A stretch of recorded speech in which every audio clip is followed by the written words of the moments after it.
If I could ask everyone to take a seat and get settled, we'd like to begin with the special meeting of the Finance Committee.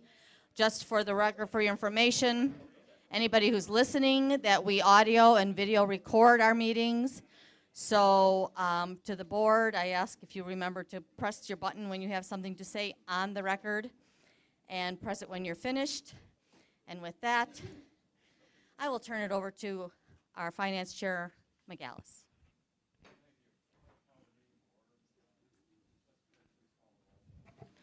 Director Anderson, Director Buchanan, Director Colson. Here. Director DeWitt. Here. Director Lewis. Here. Director Melvin. Here. Director Troiani. Director McGallis. Here. We have a quorum of 5 present with 3 absent. If the record would also show that Directors Frega, Fuentes, Hobson are also present. Thank you. The first item, I believe, would be the PACE budget. B, did you want to give an introduction?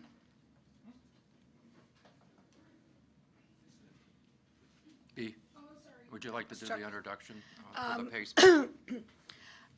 Thank you, Mr. Chairman and members of the Finance Committee. First of all, I want to do a little recap on our budget process to explain where we are now. As you know, we approved the business plan call. We passed the funding allocations in August, 1 month ahead of schedule.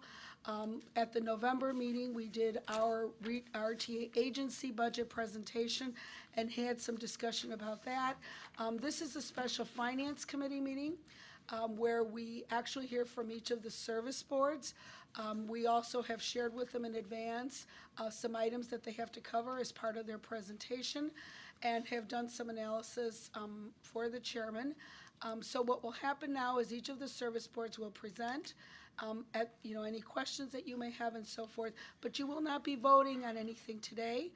That will happen at the December meeting, at which time Bill Lackman will be presenting a roll-up of all the budgets and a summary of the entire regional budget, certainly answer any other questions you may have, and at that time is when you will be actually voting on the 2017 operating and capital budget. And again, it is a 1-year budget, a 2-year business plan, and then a 5-year capital program that you're voting on. So to start, the order in which we'll do this in is we'll have PACE, then METRA, and then CTA. And to start, I'd like to introduce Executive Director Ross from PACE, and then he will introduce his team. Thank you. Before you start, TJ, I'd just like to recognize the fact that PACE got their budget information back to the RTA on time. You were the only one to accomplish that, so I want to thank you for that. And we do have questions, of course, but would you go ahead and proceed with your overview? Okay. Thank you, Chairman McGallis. I want to introduce the PACE team, and this is their farewell tour. Terry Brannon, who's our Deputy Executive Director for Internal Services, is going to provide the presentation. Terry has 38 years with RTA and PACE, started out with RTA. Terry is retiring in December. Next to Terry is Roman Romanowski. Roman is our budget director. Roman has an equal long-term employment with PACE, has handled our budget for many, many years, and it's you might say it's on automatic mode when Roman handles it, but it isn't automatic. It's a lot of hard work. And Roman is retiring at the end of the year. And then Rosemary Trupa. Rosemary handles the capital budget. Rosemary handles capital projects. Rosemary handles the capital grants process. Rosemary keeps PACE online with all of our grants, and I think we've had an excellent record with all of the people that provide us with grants. So all 3 are retiring the end of December. And this is their farewell tour. And so what I'd like to do is turn this over to Terry Brannon and let him go through our budget with you. Thank you, Chairman McGallis. Thank you, Chairman McGallis, members of the RTA Board and Finance Committee. I'll be running through our budget today. Just before I do, I just wanted to thank the RTA staff, B particularly, and Doug, and my colleagues, Tom Farmer, Jeremy Fine. We had another year of great cooperation on putting the budget together. Some little issues on the recovery ratio, which we worked out successfully, and so we have marks that work for everybody. So just to acknowledge the staff. As you know, PACE presents two budgets, one for the Suburban Services Program and one for the ADA program. And with that, I'll get started with the Suburban Services budget overview. For the first time in our history, PACE is able to transfer some operating money over to the capital program at the beginning of the budget cycle. We're going to be transferring $7 million to the capital program to replace overaged buses. TJ's made it a high priority to replace our overaged equipment, and with the $7 million, we'll be able to buy 53 smaller vehicles to replace our over 12-year transit coaches, which are in dire need of replacement. So by the end of 17, all of our overaged equipment will be out of service and will be in good shape on the vehicle fleet. 2016 is turning out to be a good year. It looks like we're going to finish about $10.8 million, favorable to the budget. I'll cover a little bit more on that with the numbers. 2017 has some highlights. We have a lot of new service that's starting in the second or third and fourth quarters of 16, which will be operating all year next year. And then we have a big program for new service on I-90, which will be starting up in 2017. The new services that we're putting in, both those in 16 that will be operating for a full year next year, and the new service on I-90 is contributing to the ridership increase that we're expecting of 3.9% in 17, and I'll cover more on that in the subsequent slides. Just taking a look at the numbers to break this down a little bit for you. On operating revenue for 2016, first I'll cover that. For operating revenue, we're seeing a $4.2 million unfavorable result in operating revenue. There's a couple of big pieces of that. $1.3 million is due to the fact that the state didn't come through with the full half-fare reimbursement. So we lost about $1.3 million there. On the fixed route side, we also lost ridership, and that's also contributing another $1.3 million. And then on the Dial-A-Ride program, a lot of social services have been pulling back on their programs because of the state funding cuts, and we saw a loss in Dial-A-Ride program local share. So that hits us on the operating revenue side. But the Dial-A-Ride program also has a positive offset in that since the expenses weren't there, there's an equal amount of favorable expense. Looking at the operating expenses for this year, $12.5 million favorable. The biggest piece of that is fuel, which is running $6.9 million favorable. We had originally budgeted $2.50 a gallon, and it looks like our estimate for this year is $1.35 a gallon. And we're very close to estimate. Our year-to-date through November 28th is $1.38 a gallon. So we're right on target with our fuel estimate. We also had some favorable result in our IT area. We had budgeted about $4 million for this Oracle refresh program.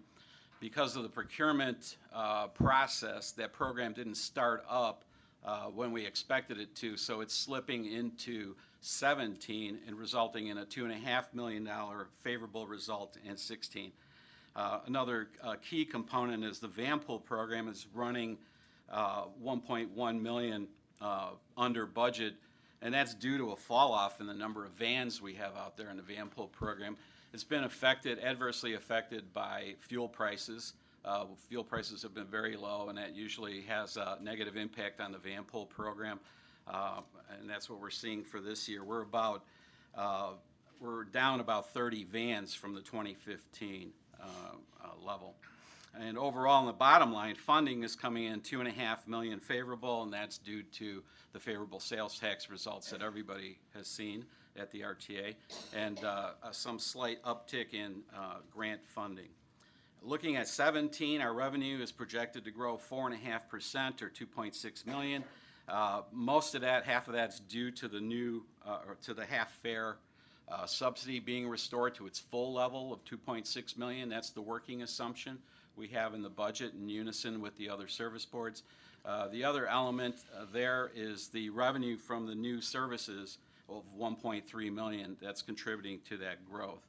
On the expense side, we're looking at $13.1 million or 6.1% growth. Essentially, our overall expense budget at $228 million is flat to our 16 budget. It's growing 6.1% over a 16 estimate. But the big pieces there, the biggest piece, $9 million of that $13 million in growth is coming from these new services that are going in this year, that will be operating all year next year, as well as the I-90 service.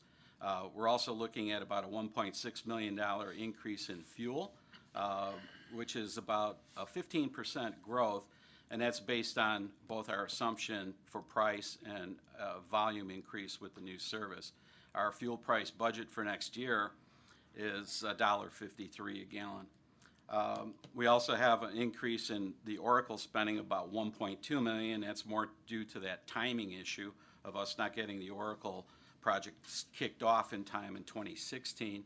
But then also there's a pension offset to our RTA pension contribution. Because we fully funded the liability last year, we'll save $2.5 million, which was the catch-up contribution that we were looking at having to make over the next 30 years. So we're going to save some money on that right up front. We were able to throw off $7 million, which I mentioned we transferred to the capital program, and we'll be using that to buy the small vehicles. Overall, the recovery rate's 30.3%, which achieves the RTA mark. Looking at our ridership for 2016, this projection was done a little bit earlier in the year, like in June. We're projecting to run 2.2% off on ridership, and there's two pieces to that. We had a 1% gain from the 2016 new service and a 3.2% loss from the ridership loss that we're experiencing. The ridership for a net of 2.2%. The ridership loss that we're experiencing this year has a few components, but in my analysis, the biggest component was we implemented a fare increase in January of 16 for cash fare riders. The fare went from $1.75 to $2, and that category, cash fares, is accounting for about 80% of the ridership loss that we've experienced in 16. So I think that's the bulk of the reason for the ridership loss this year. On the Dial-A-Ride program, we're looking at a slight uptick of less than 1%. Most of that's due to some of the new services, that call-and-ride services that went in 16. And on the Vanpol program, as I mentioned, Vanpol ridership is down 4.4% because we've actually lost a number of vans year over year from 15 to 16. Now, looking at 2017 on the revenue side for fixed route, we're looking at a 4.3% ridership growth. That ridership growth has two components to it as well: 4.5% increase from new services and a 0.2% loss to the base ridership, if you will, for a net of 4.3. The Dial-A-Ride program is looking at a 1% increase, and that's primarily due to new call-and-ride services that will be going in along I-90 at Schaumburg and Barrington Road. Vans, right now, we're just calling it flat. We don't have a better handle on what might happen with Vanpol for next year, so we're assuming that it'll be flat to 16's estimate.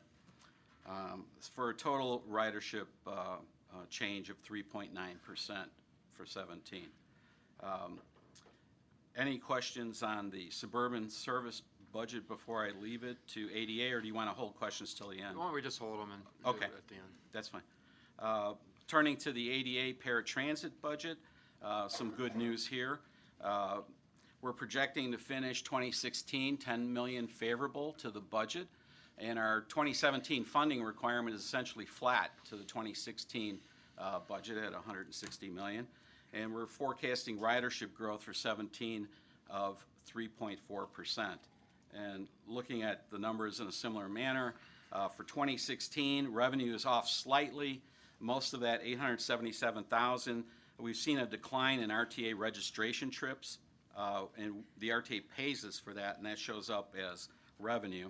And we're also seeing some softening of demand in the ridership growth for the ADA. On the expense side, 11.8 million favorable. 10 million of that is due to the contracted services. PACE's new contract forms that went in 14 have had pretty stringent performance penalties for the contractors that don't meet them. We assess liquidated damages, and 7 million of that 11.8 million is liquidated damages for the contractors. Ridership is not meeting our expectations, and that's contributing to the favorable result. And also, similar to the suburban side, fuel is less expensive than we budgeted, and that's contributing about 1.3 million. On the funding side, this estimate was based on the state coming through with 7.6 million in funding. Right now, we've only received half that, about 3.8 million in state funding. So the funding number, unfavorable variance, may grow if we do not receive the rest of the state funding. Looking at 2017, we're looking at 3.2% revenue growth. That's all due to ridership projections for next year, and I'll cover ridership in the next slide. Expenses are growing 11.9 million or 7.3%. 3.2% of that is due to the ridership growth, because ADA is sort of one for one. Ridership grows, expenses grow. And we're also seeing a price increase from our contractors of 2.7%. So that explains about 5.9 of the 7.3. The balance is due to projected growth in fuel, administration, and the overhead allocation from the suburban program to the ADA program. And as I mentioned, funding is flat at 160 million, and we've got the budget balanced to the projected funding number. Taking a look at the ADA ridership, the projection was for 3.6% for this year. What we're seeing, and keep in mind these ridership projections were done much earlier in the year, what we're seeing in more recent trends is that the city ADA is not achieving the 3% growth thus far this year. It's almost flat as of October. The suburban, however, is coming in around 6%. So there might be some further favorable variance on the ridership, which would result in a favorable variance on the expenses. Looking at 2017, we projected the city at 3% and suburban at 5% for an overall growth rate of 3.4% for ADA ridership. Taking a quick look at our capital program, PACE's capital program for 2017 totals $61 million. 83% of that's going to rolling stock. For PACE, rolling stock is the big capital need. We've got $50.5 million programmed for rolling stock. We're going to buy 76 full-size transit coaches, for $34.3 million. There's the 53 smaller vehicles for $7 million, and those will be less than 30-foot transit coaches that will be used primarily to replace PACE buses that are in the hands of our private contractors. We'll get those coaches back, put those in our regular service, and give them these new smaller buses. A lot of the routes that they're operating don't need the larger vehicle. These vehicles will carry up to 23 passengers. We have 108 paratransit vehicles. These are suburban paratransit vehicles, and 21 community vehicles for that program. That electrical signal communications category for $1.7 million, that's the RTA ICE program. We've been using the RTA ICE program to replace our IBS, our intelligent bus system, over a 3-year period for $5.4 million, and that's 1 year's worth of funding there. And facilities and improvements, there's a potpourri of projects in there, everything from bus washers and UST, underground storage tank upgrades that are required by EPA regulations. PACE needs to bring its tanks into compliance by 2018. In the computer hardware software category, at $3.4 million, we've got $2.3 million for the continuation of our Oracle refresh program. PACE went live with Oracle 12, an ERP system, back in 2007. That system is pretty dated now, and we're in the process of upgrading all of the hardware and setting up a hot co-location site so that if there is any disaster at PACE headquarters, we'll be able to instantly turn on the disaster recovery site. This is critical because the ADA program is being run out of PACE's data center in Arlington Heights. and that's real-time scheduling and dispatching for all the ADA trips in the city of Chicago and the suburbs. And it's critical, it's mission critical for all of us that that system run 24/7, 365 without interruption. 2.3 million of that 3.4 million will go toward that project. Support equipment and vehicles is the usual stuff. Non-revenue vehicle cars, basically for dispatchers, supervisors, everything from floor scrubbers to bus lifts and everything else is in that category. And under stations and passenger facilities, our ongoing program to replace and put in new stops and shelters in the suburbs. There's a tremendous lack of shelters in the suburban area, and we need to keep moving that program forward. And a sort of a bigger ticket item here is the Plainfield Park and Ride. We're planning to build a 400-car park and ride in Plainfield that'll support our Bus on Shoulder program in the I-55 corridor. That number there, that 1.95 million, is a portion of the funding. It's a $5.8 million project. We programmed $1 million of it in 16 for engineering. This amount is, this 1.95 is coming from PACE funds. And then we're going to come back and do a budget amendment for the balance at some point during 2017 using, again, PACE funds. So therefore, our capital program rolls up to $61 million, including the $7 million that we're flexing from operations to the capital program. And just maybe some more interesting slides, pictures. We've got our, I have spoke to you last year about projects that were under construction this year, and I just wanted to kind of recap as to where we're at. We talked about the Elgin Transportation Center midlife renovation. That project's essentially complete. We get occupancy next week, tomorrow. That $2.2 million refresh of that center in downtown Elgin is done. As we talked about last year, this project is also very close to done. We have a $12 million project to convert the South Garage to CNG fueling. The CNG fueling came online in March, and we've been able to fuel the 20 CNG vehicles that we have already. We're waiting for the 71 vehicles that got held up because of the state funding issue, and we're hopeful that we'll get those 71 vehicles in 2017, probably starting in the second quarter for delivery. The CNG portion is done and functioning, and then the garage modifications for the HVAC and everything else were ongoing, and that should be wrapped up this December. It's just a picture of them putting a new air handling unit. We had to change out all the HVAC in the facility because of the CNG fueling at the garage. Another project we talked about last year, we're building our park and rides. There's going to be 3 key park and rides in the I-90 corridor along the Jane Addams Tollway associated with the Tollway project to put in the flex lane. This is just a construction shot of the Randall Road park and ride. That's going to be a 154-car park and ride, $2.6 million. It also have a bus staging area and an operator's rest facility.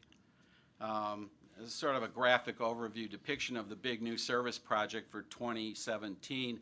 The I-90 market expansion program.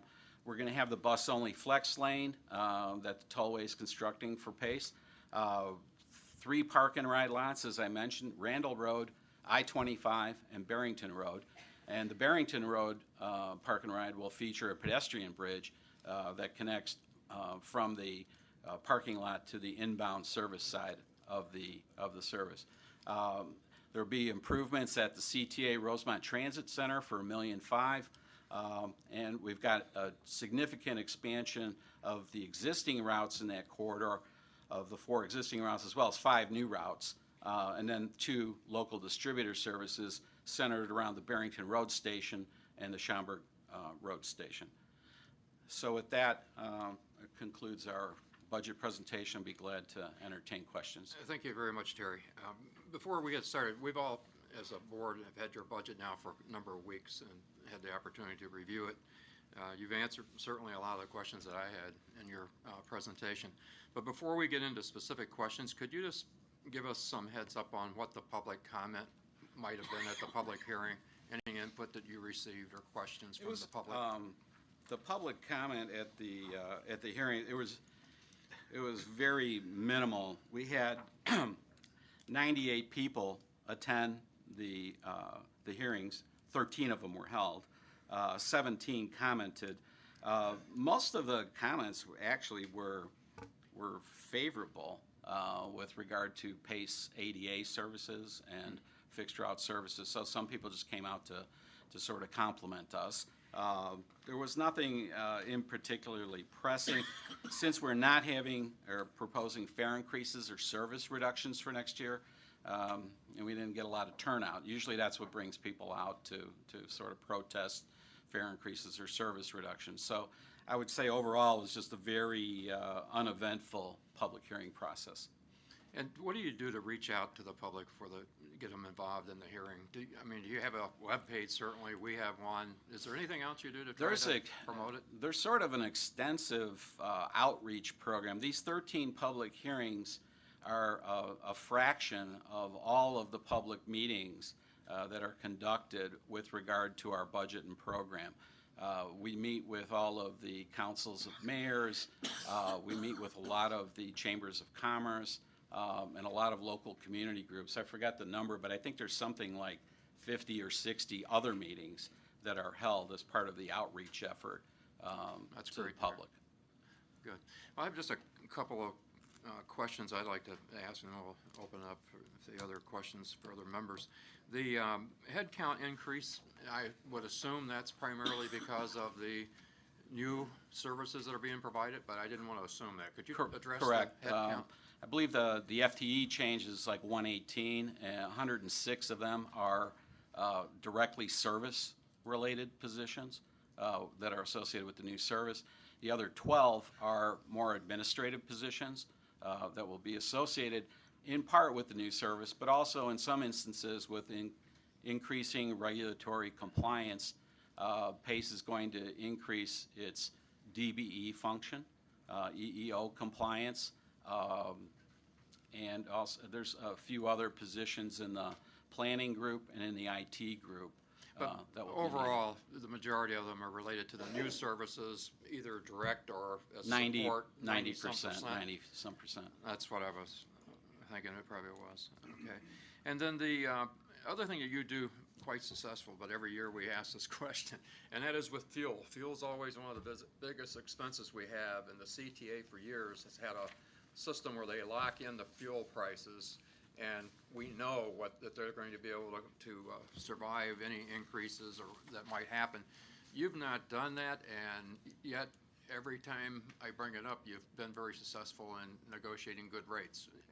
Is this something? Yeah, and you're not going to be here anymore. But anyway, so I'm kind of wondering even more this year. I predict it'll be very low next year. Is there a point in time when you'll need to do that, or with the fact that you're now going to the CNG gas and the combination? What do we see in the future for PACE as far as being able to control one of the most volatile parts of our major expenses that we have? Well, our strategy has always been to float with the market on fuel because we don't want to overpay for fuel by locking in on a futures contract at a artificially high price. And the experience that we've seen in general in the transit industry, and it's been documented by the Transit Research Board, is that transit agencies typically, when they lock in futures contracts, they typically overpay for fuel. And what happens there is, yes, you can protect your budget. If I got futures for next year for fuel for $2 a gallon, I'm sure somebody would sell me that and I could lock in. Because the actual price next year will probably run lower than that. So our strategy of floating with the market, taking those savings, let them roll to the bottom line, and hold them in our reserve account. And if we run into a year when fuel exceeds our budget, yes, we may have to tap our reserve. Our PACE board has a policy that we retain 8%, about 1 month's operating expense as a reserve. That's approximately $18 million, and that's worth probably about $3 a gallon if you needed the whole 18 million. So which would be unlikely. But if we were to run into an adverse situation where fuel exceeded our budgetary estimate and everything else was right on the money, we would be able to tap our reserve. Of course, we'd have to come back with a budget amendment before the RTA and get that put through.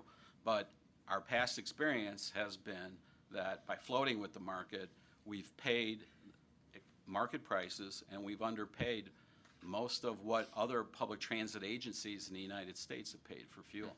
So we've saved the taxpayers a lot of money. We sort of benchmarked this, and I looked at our numbers going back to 2002. We've saved $49 million on 49. fuel benchmarked against the industry. So That's excellent. it goes to the bottom line, and then we put it to capital projects. Yeah. Which, I think the tendency we have on an annual basis is to look at 1 year, and when you take that and spread it over multiple years and keep track of where you're really at, it's a big difference. And It you've adds up. certainly shown a big savings.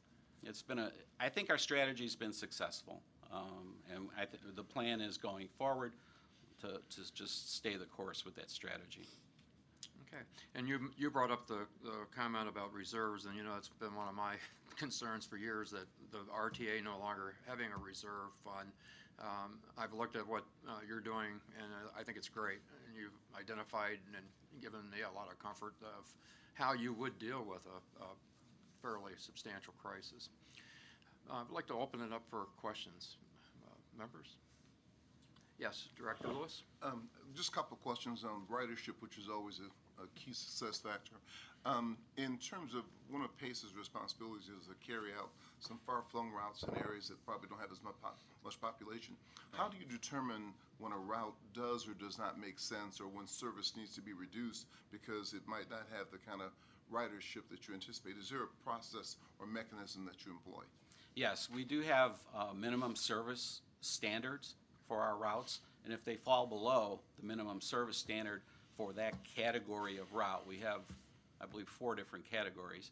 But if a route falls below the minimum standard, it's monitored, tweaked with marketing and perhaps service adjustments and promotion, and failing that to gather additional riders, the route would be terminated.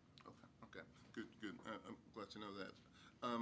Has Uber or Lyft had an impact on some of the success that you've enjoyed in some of the routes? Is that beginning to become a factor for PACE, or is it just more of a phenomenon in the more densely populated areas? We suspect it's had an impact, but we don't have any hard data on that phenomena.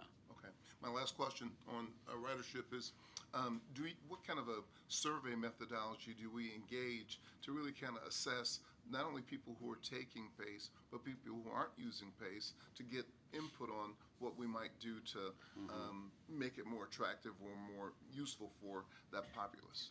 Our market research department conducts regular, we call them user, non-user surveys for our customers. Their satisfaction surveys. What can we do better? With non-user research, they tend to be more focus groups and things of that nature to find out what would it take to get you to use PACE. To my knowledge, that's done sort of on an ad hoc basis.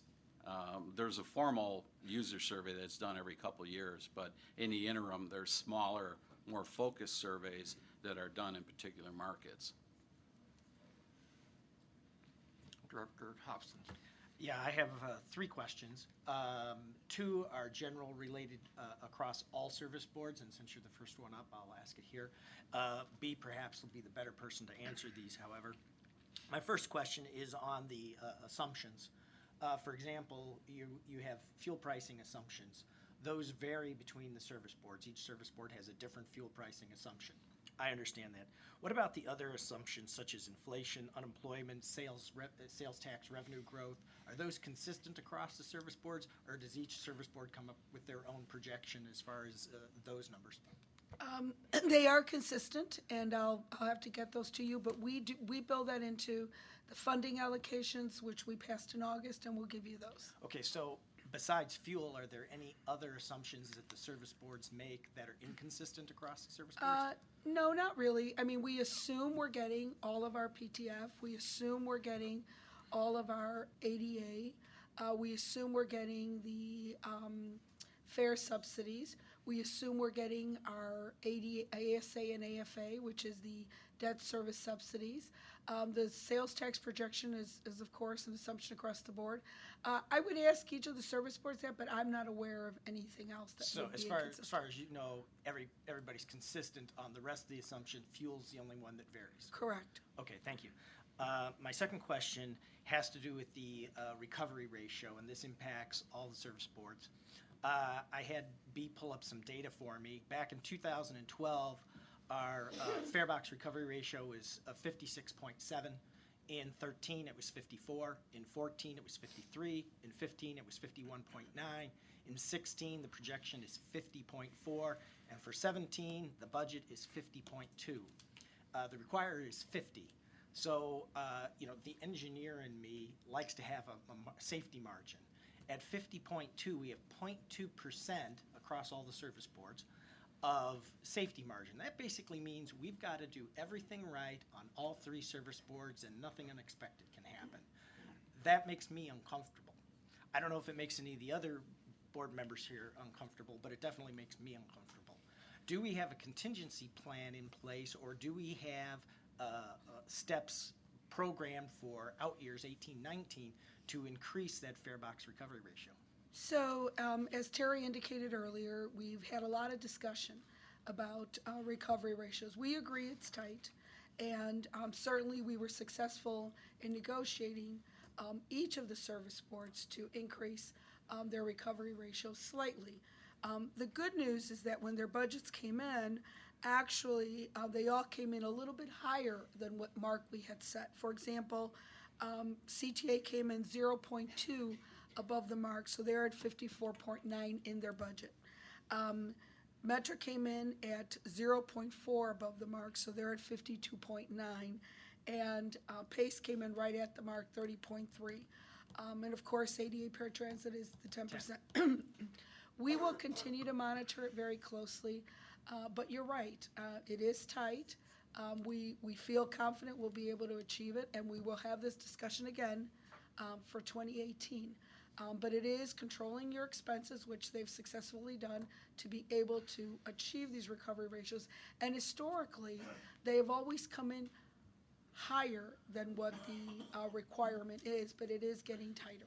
Yeah, well, I think all three service boards have done a fantastic job operationally in terms of controlling their expenses. They've done an outstanding job. However, from a planning scenario, that's where I really question it. We continually decrease year after year after year. Next 18, following this plan, we won't meet the fare box recovery. Following this time, this projected pattern that we've set up since 2012. Director Hobson, we know have to, or we will obviously. I understand we not, Yeah. but if we're looking at it Right, on right. an extrapolated basis, we would be below the statutorily required 50%. So what I would like to see for the December 17th meeting is some sort of action plan from the service boards where we can reverse this declining trend. Okay, Okay, thank you. So that was my second question. My third and final question is for PACE specifically. And last year, I remember at this very same point, I asked the exact same question because last year PACE was forecasting a ridership increase, yet there was actually a ridership decrease. And we look at trends across the nation of our peers, and they show bus ridership continuing to decrease.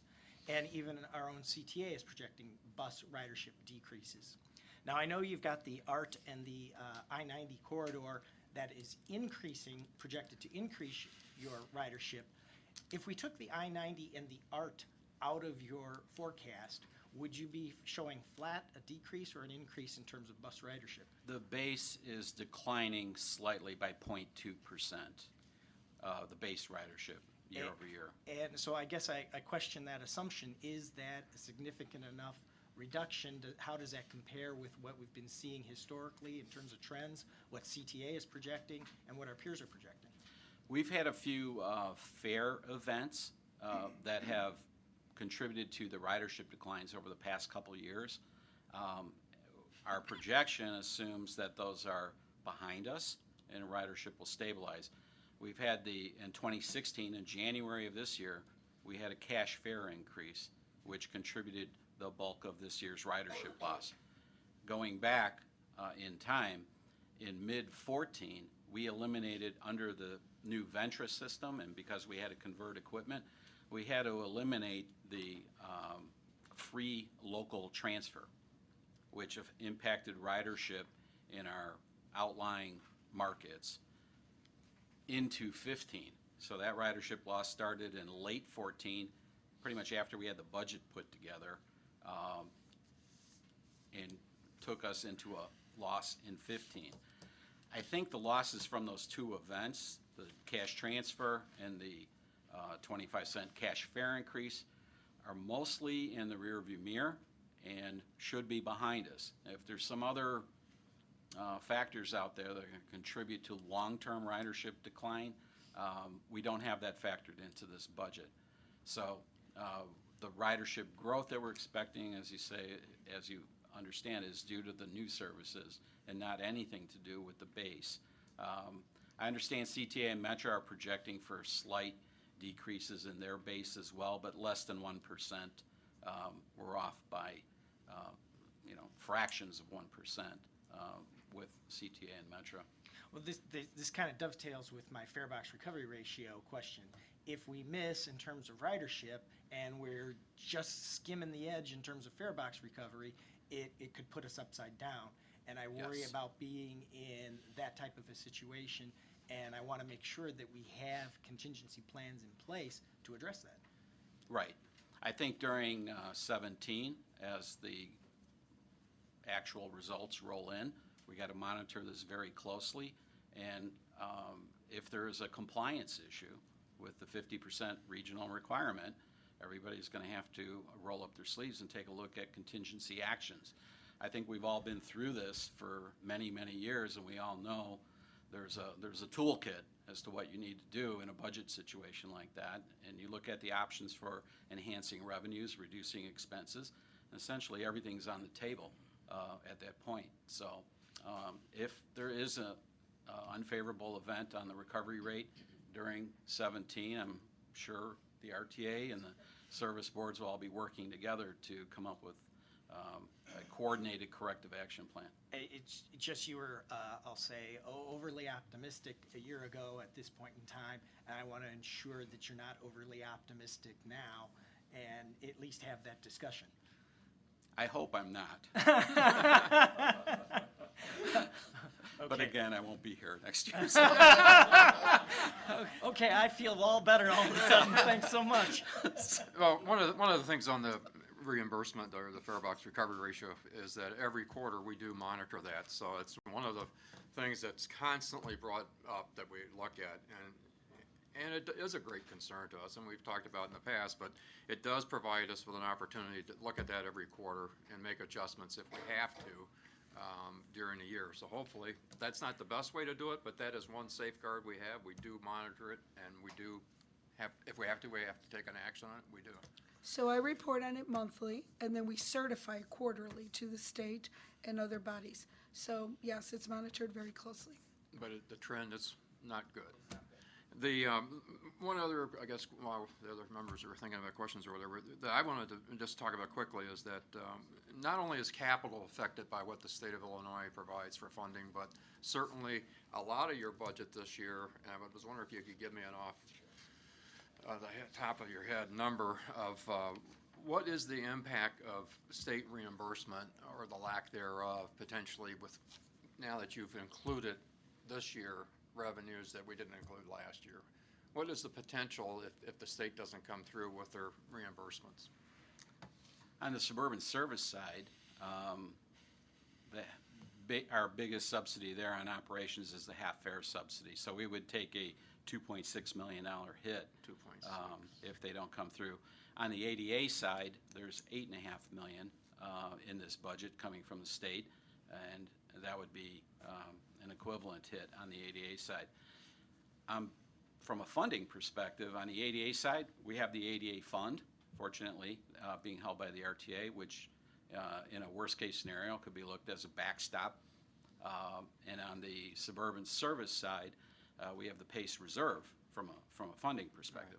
But as Director Hobson indicated, that's not going to solve the recovery ratio issue. The recovery ratio issue would still be there because we do count that half-fare subsidy as operating income. The only thing that might, in terms of PACE's case, we're so small that, you know, a 5% unfavorable variance in our recovery ratio moves the regional needle into third decimal place. So we won't be your problem if the, you know, I think the problem will be at the CTA. Oh, and sure. perhaps But, Metro. so then out of the 2.6. That was good. That's your last meeting, why not? You know, the point is that they're such a small player of the entire pie that it really doesn't move the needle much, you know, what is happening in terms of recovery ratio there. Whereas the larger players, Metra and CTA, of course, have significantly more impact, right? My concern was across all service boards. So Terry, the 2.6 million, of that, how much did you receive this year, for example? Half, exactly So half. you got one something, okay, so we would be, potentially that amount of your budget is still kind of up in the air because we don't know what's gonna happen. And from a capital standpoint, there's no assumptions, so. Right. There's nothing that we'd be looking Can't at lose what you losing. don't have, right? And one last comment I had on the ADA, and you brought it up just now, that 8.5 million, that would potentially be a problem. That I think there's something important for us as a board to realize is that the PACE's position and the statute's position is that is our board's responsibility. So the reserves for those for the ADA and everything resides with us. So when we think of reserve policies that we want PACE to have, their reserve policy does not apply to the ADA. We would have to deal with that, and that's, well, for example, like here would be 8.5 million that we'd try to take out of that fund. Other questions or comments? Chairman Gilbert. Thank you, and Terry, thank you so much for your service, and we very much appreciate, I know B does, and our staff, that PACE met its deadline under the 2017 business plan call. I mean, we very much appreciate that. Thank you, The Chairman. timely information, for sure. On ADA, just a couple of thoughts. It's very clear from USDOT that ADA can't be cut. In fact, the Assistant Secretary on one of our trips out there said this is not a transportation issue, it's a civil rights issue, and there are court orders and mandates judicially that we have to, you know, supply the service, and we do it gratefully.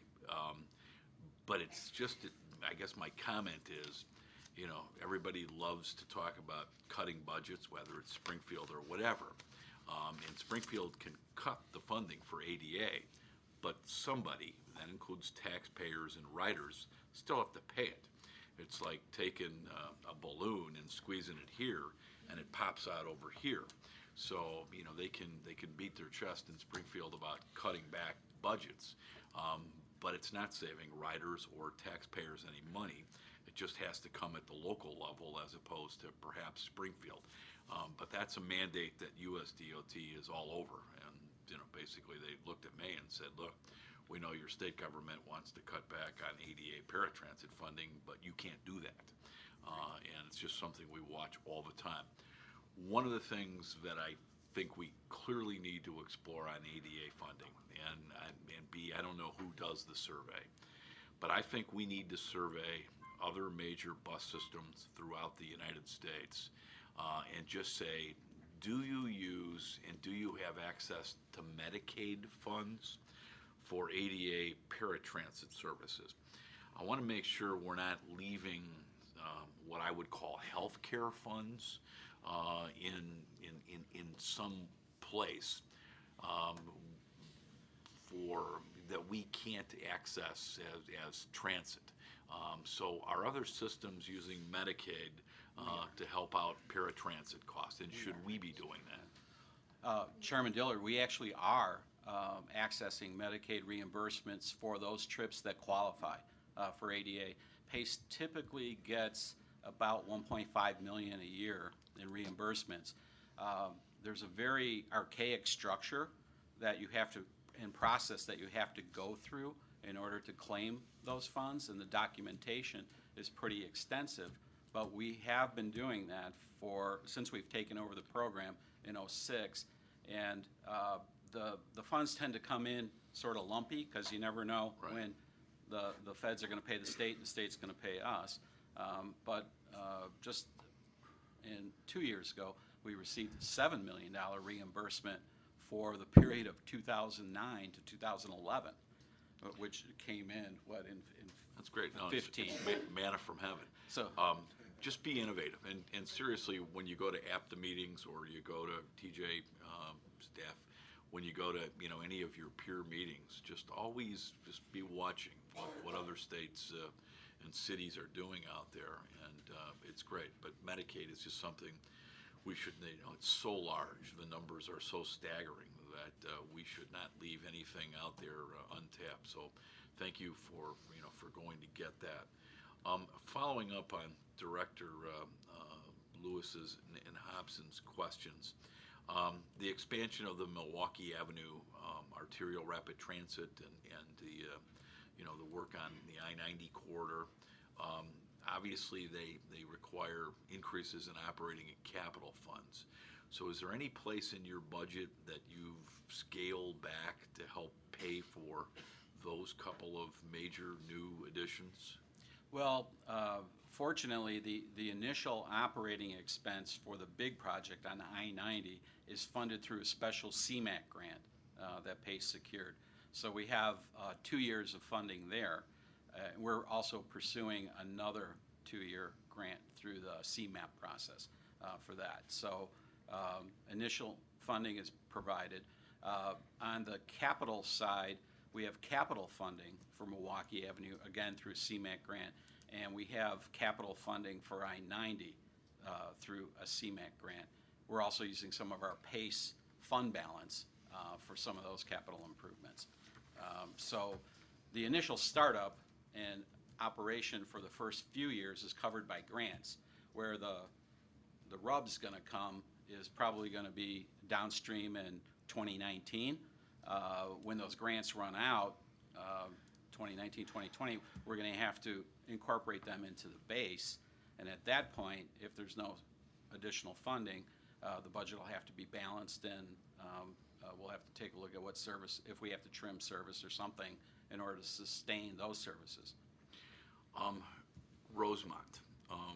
Not all bus stations or our transfer stations are created equally. The 95th Street, Rosemont, there are some that are bigger than others, especially with the fashion outlet malls and other things. Mayor Stevens has obviously expressed concern and, that facelift to get rid of something he used to call a Soviet-style looking terminal is very much appreciated. Plus, there were traffic issues there as well. Just in a nutshell, tell me what we've done with that Rosemont Transit Center. PACE is putting in $1.5 million into a project that the county is undertaking to do the facelift at the transit center. Paving, bus islands, sidewalks, striping, et cetera. It's not it's a CTA facility. We're contributing because we're a major user there. And it's a major transfer point for not only for the new I-90 service, but for individuals transferring from fixed route to ADA. And Leanne, so is the mayor generally happy with what we've done? Yeah, the mayor, I mean, there's these, what Terry's talking about are the short-term improvements or sort of the immediate stuff that's happening, and there is still ongoing work with multiple parties, the county included, with Rosemont and the service boards and us on the longer-term look at what could be future developed as well. I mean, that stop is, there's a number of things going on out there that has just made it even busier than it's always been. It's a critical stop for the new is. I-90 corridor. It's our major link to the Blue Line. Right, and just aesthetically, it's nice to have that place spruced up as well.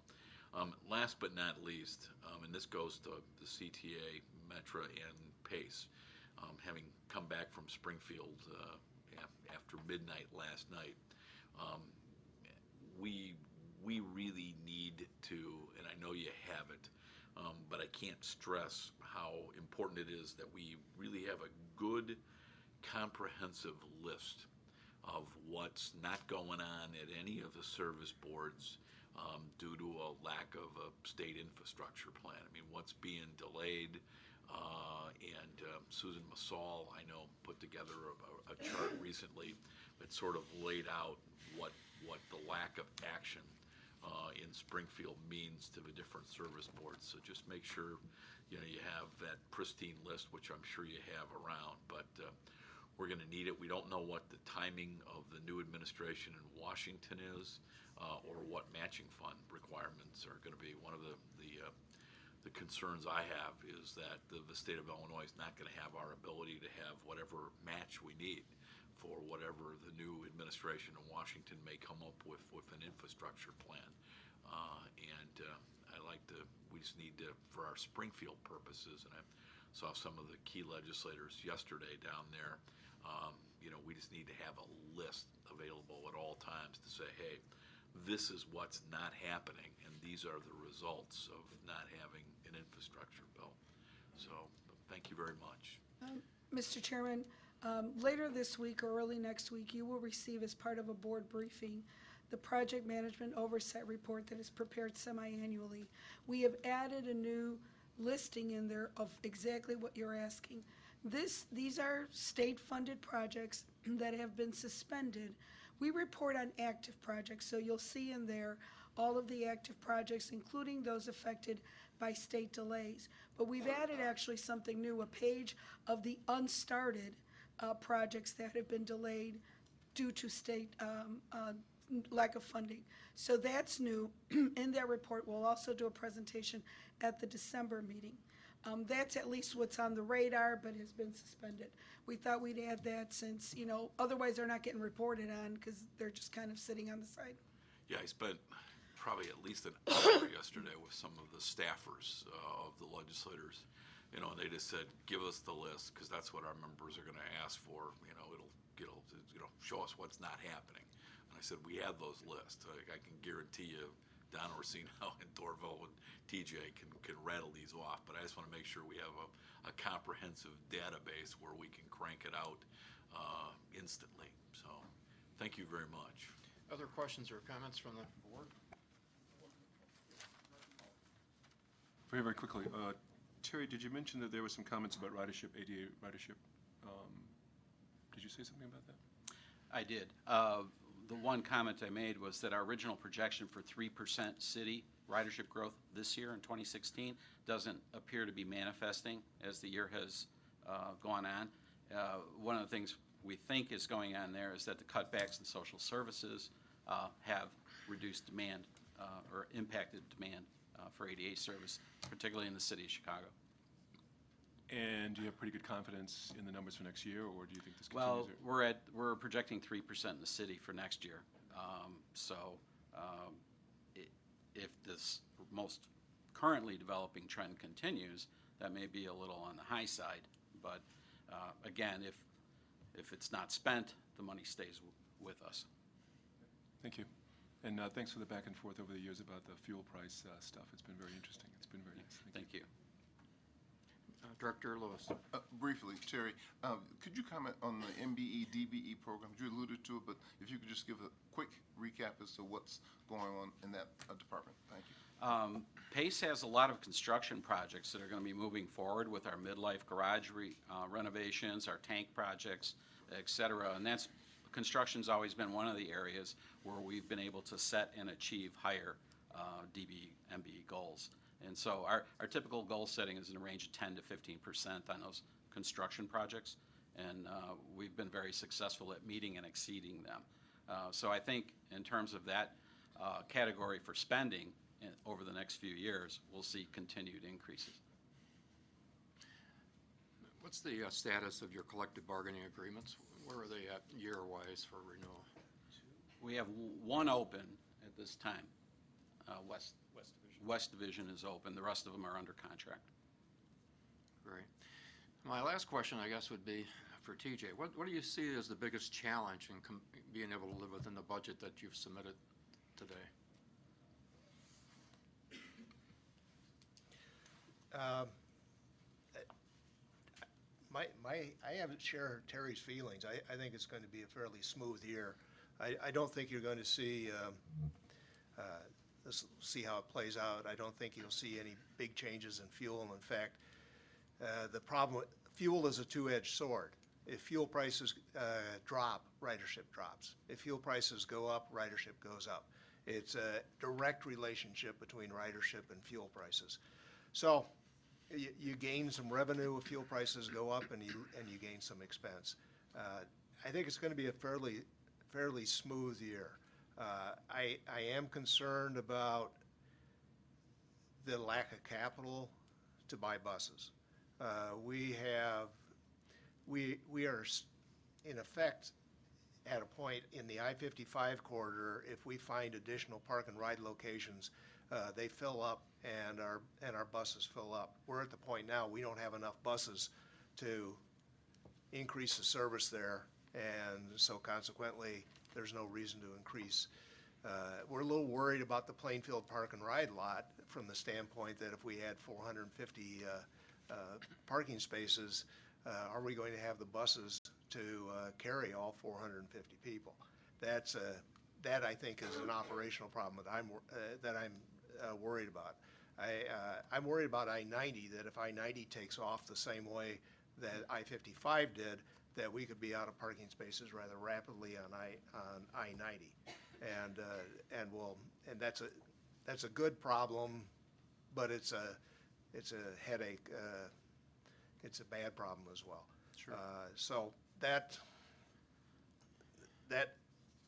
to me is the capital side of things. Just having the ability to purchase buses and build facilities. We still have a Northwest garage that was built in what, 1964, and it was built for 65 buses, and we're running 120 out of it, and just finding land in that corridor is almost an impossibility. No one wants a bus garage, and Sure. The other agencies are having trouble finding that in that corridor are having trouble finding space for their maintenance facilities as well.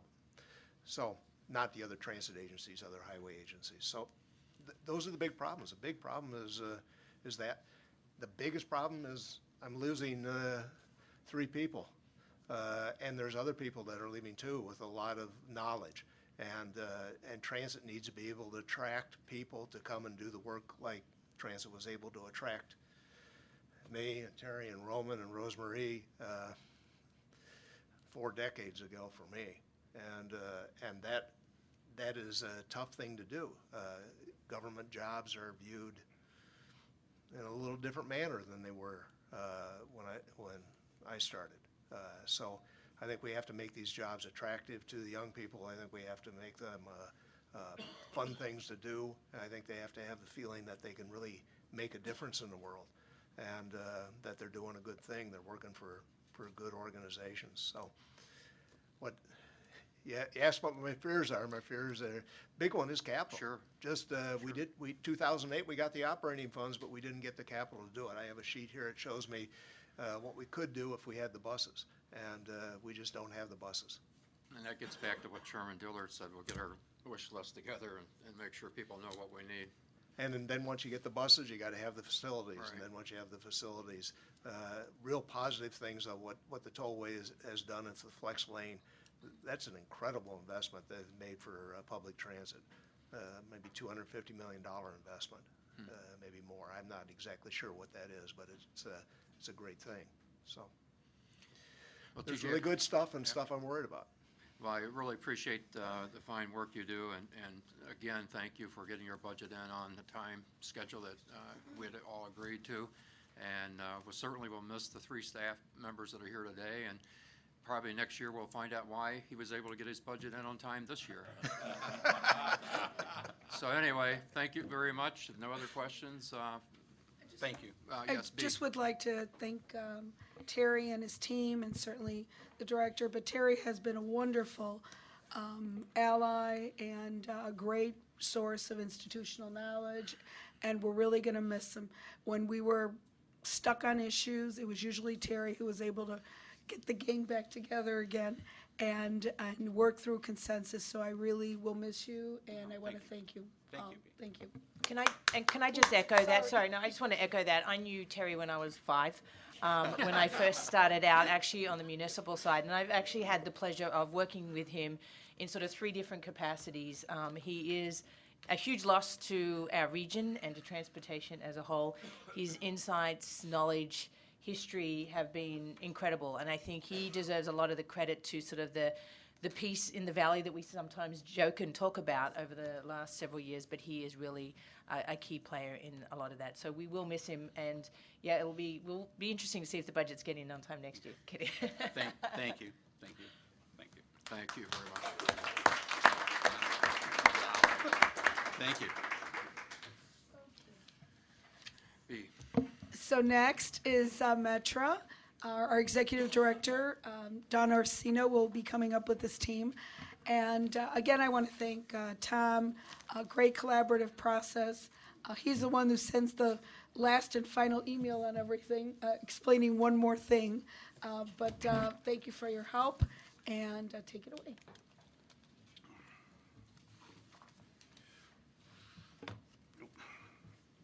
How do we move this from one to the other? You should just, they don't have us powered up yet. Oh, I okay. think we gotta switch it. Don, go ahead and introduce your team. Okay, all right, thank you. First of all, thank you for inviting us here today. It's always a pleasure to come and share with the RTA what we're doing, where we've been, where we're going, how we plan to get there. With me today, I've got Lynette Silverella, who is our division director, senior division director of long-term strategic capital planning, and Tom Farmer, who is our CFO. Both very, very critical pieces to the team to make this budget and make sure our finances are where they need to be. You ready? We're ready now. All righty. First of all, we're pleased to present a budget that meets all the requirements, and what I mean by that, it's a balanced budget. It meets the recovery ratio. For Metra, it was 52.5. We came in at 52.9, like was discussed a little bit earlier. Capital has not been diverted for operating. Several years ago, we did that. It's a recipe for disaster. You never want to move operating dollars or capital dollars into operating. You're just masking a problem, and our board is very concerned not to do that.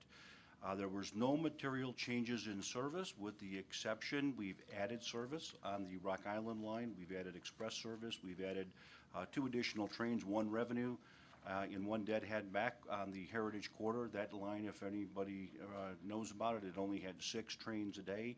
It was very critical for us to get an additional train in the afternoon for early quits, for people that wanted to go home and visit family members and do things and attend kids' school events and things like that. 2017 fare increases funds capital. It's not a penny of it's being used for operating. We're pretty proud of that. That was enabled by the RTA being able to come up with additional sales tax dollars, and also some efficiencies. We had about $5.8 million in efficiency. So we looked at the bottom line all through the year. Every decision we make, what can we do to help the bottom line and make it more efficient and still get the product that we need to have? The 2017, the modernization plan still remains a key goal of what we're doing for 2017, and the 2017 capital program is $279.5. Let me go into the operating side just a little bit here. Operations and maintenance is about $588.4 million. Administration's 104.7. Diesel, fuel, and electricity is 57.6. This number has gone down. Typically, that's been around the $75–80 million number. But everybody knows fuel prices have gone down. Do I expect them to stay there forever? The answer is absolutely not. Sooner or later, that's going to catch up with us. It's going to go the other way. But that's where they are right now. Our claims and insurances, I'm proud to say that they're down. And our downtown stations, which is the rental of our stations and upkeep and maintenance of the stations at the downtown terminals. This 781.2 figure rolls back to the slide previous. Operating sources, total operating revenue was of almost $390 million. The sales taxes were $419.1. There's a little caveat here. If you look to the right, it says, per the RTA marks, we're assuming that the funding policies remain unchanged. We're not happy about that. We'd like to see capital bills. We'd like to see a lot of different things happening, but that's not where we're at right now. As far as the operating expenses, you've got $781.2.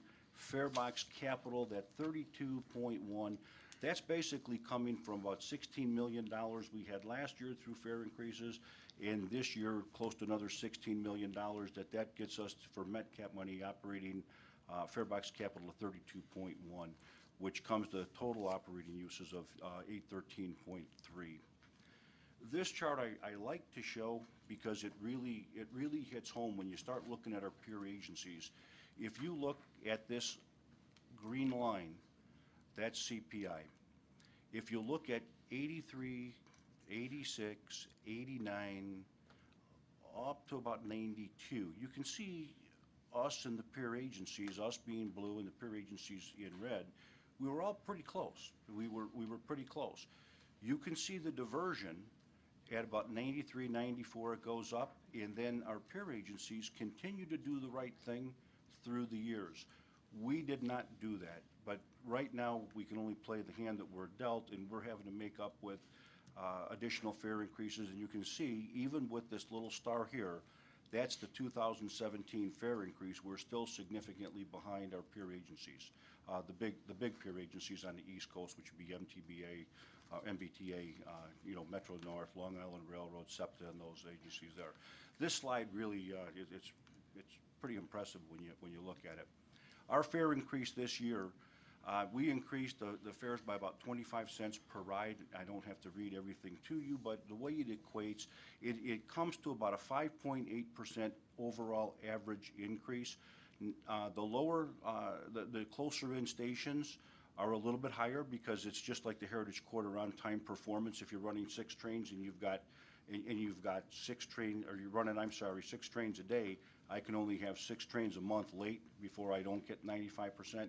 If I run 100 trains a day, I can run 5 of those late and I'm still at my 95%. So it drastically reduces that on percentages, but it's not really big dollar amounts is what I'm trying to explain with that.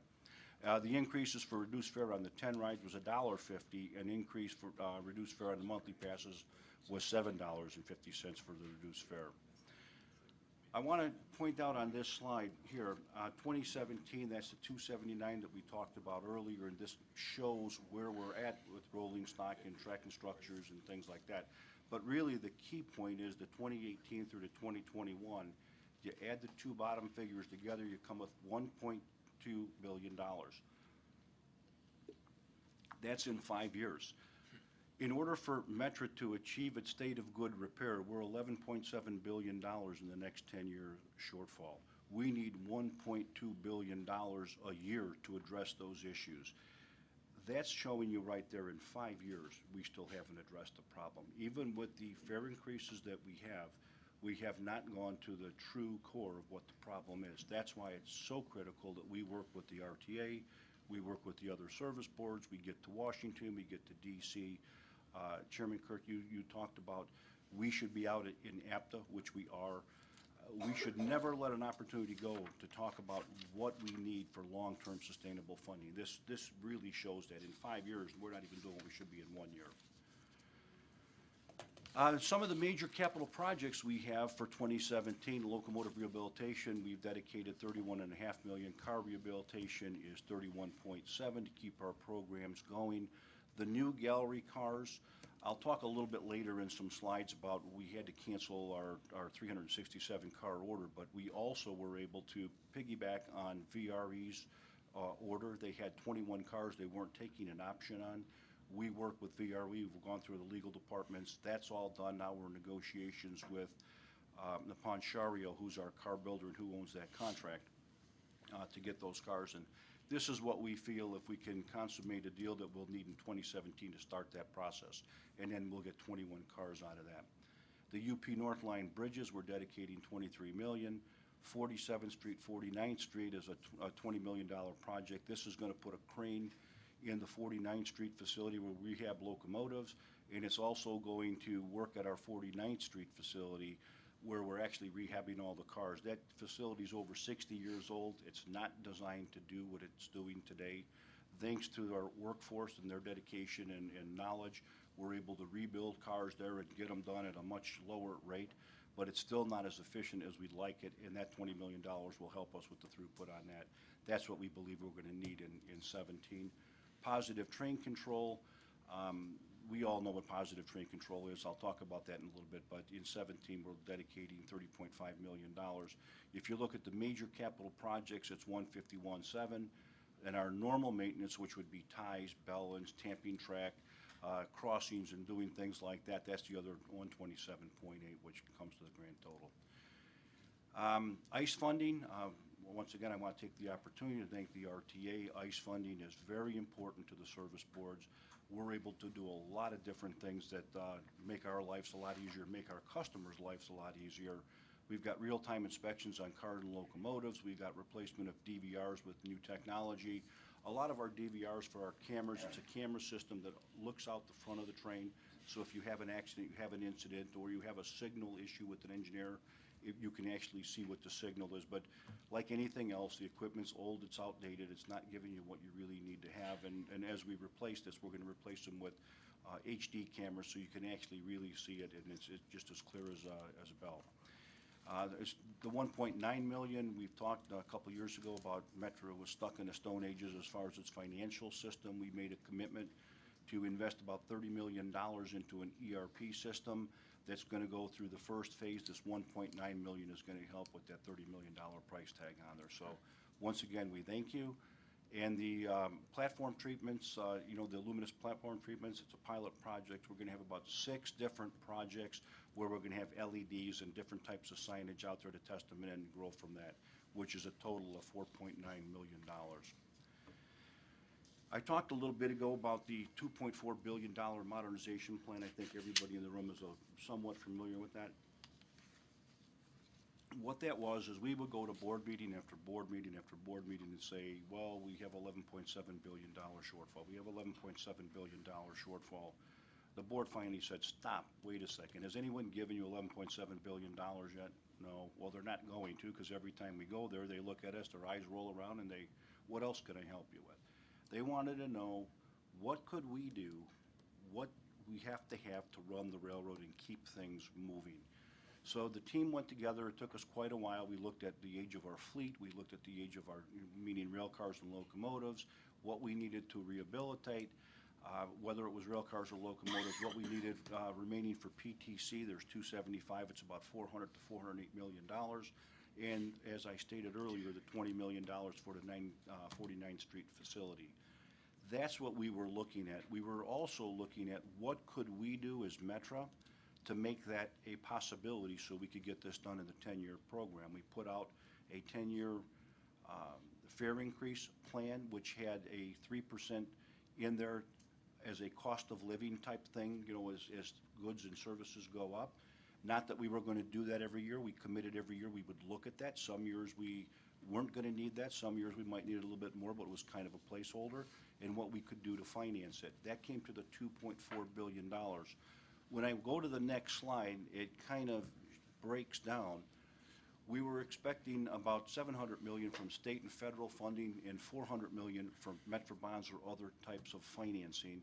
And then we were hoping to get $1.3 billion from the state or through a large capital bill or some type of a a bill in Congress that we could use for this. That didn't happen. So what we looked at was, when I said we canceled the 367 car order, what we wanted to do is we need those cars, but we also need the state to come up with a balanced budget and have a capital plan that will allow us to do it. Much like the electric district, we just finished up with the electric district. We had $585 million worth of cars that we just finished that order. We can't do it on our own. We couldn't raise the prices enough to get all the new cars and everything else without driving ridership away.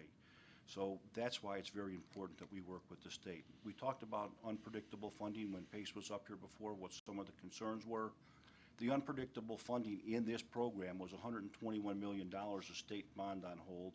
We've got about $300 million still sitting out there with previous state bonds that it hasn't been funded yet. So that came to the $1.3 billion, which is still unidentified, and we need to work together to try to get that gap closed. The modernization plan, PTC, there's been many comments and many articles written about the railroads aren't where they need to be on PTC. I can assure you that Metra is not in that. It's the way that the reporting is. When the FRA was asking their reports is how many items are completed, and you have to have, in order to be fit in that box, every single thing had to be completed. You could be 99% done if it wasn't 100% completed, and some of the things are still in development, design, and working on, you couldn't put the X in that box. So we work with the FRA, and we're working with them, so even though it doesn't say you're 100% completed, it gives you a real progress, because that's not a completion report. That is a completion report, not a progress report. Progress reports are typically we're 20%, we're 30%, 35, 40, and you work that up, not we're 0 to 100. So that's what we're doing. But by the end of 16, we've got 33% of our track segments completed. We've got 58% of our towers. I think we're actually a little bit ahead of that. And 75% of our onboard hardware installations completed. Now, that takes us about a week to do, and we're doing the double touch with that. And if anyone would ever like to come down at our 49th Street facility, we can walk through a lot of the things that I'm talking through here, and you can see it firsthand. But we are expected to be done. Our goal is to be done by the end of 2019, going into 2020. The new law, it was December 31st of 2015. We got the extension by working with Congress, but you had to have 4 elements done in order to be considered for the extension. You could have applied for the extension in the beginning or at the end. We elected to be upfront, honest, transparent, and applied for the extension right in the beginning because we knew what we could do. We knew what our cycle was and everything else. Some people right now, I'm not going to mention names, are scrambling because they knew all along they weren't going to be able to get it done by 2018, and now they've got to come up with a reason why they couldn't get done, and it needs to be a reason that you didn't know about in 15. But we feel very confident that we're going to be able to get the PTC done. Again, it's a very important safety enhancement. It's the gift that keeps on giving. Once we get the $408 million invested, it's going to take us about $20 million a year to operate it. And that money has to come from someplace. It's like anything else that you do. You've got the O&M cycle, you've got the installation and the O&M. That's amazing. All the focus had been on the capital cost of it, and to think that you have a potential $20 million operating annually to maintain it, that's just incredible. It's even more incredible to us. Yeah, what a great unfunded mandate. It is. It is. I just, it's not that it's not important, and I'll never say that. Any type of safety issue is very, very important. In the future, and we've worked with a lot of congressmen and senators and things, if it's that important, there ought to be some funding mechanism that comes along with it. Right. So we can do it, because you can't do it on your own. Right now, $408 million out of our budget when you're looking at signal switches, track, you know, you've got to balance all that out and what's more important. So it's a balancing act, and it's a tough call.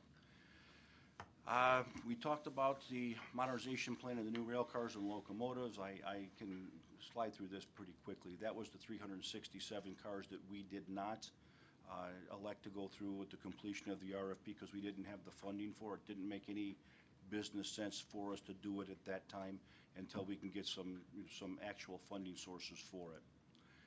The modernization plan rolling stock rehabilitation, we were looking to do 455 cars for $341 million, and 30 cars in 15 and 38 cars in 16. Locomotives, we've got 85 locomotives we're looking to do for $179 million.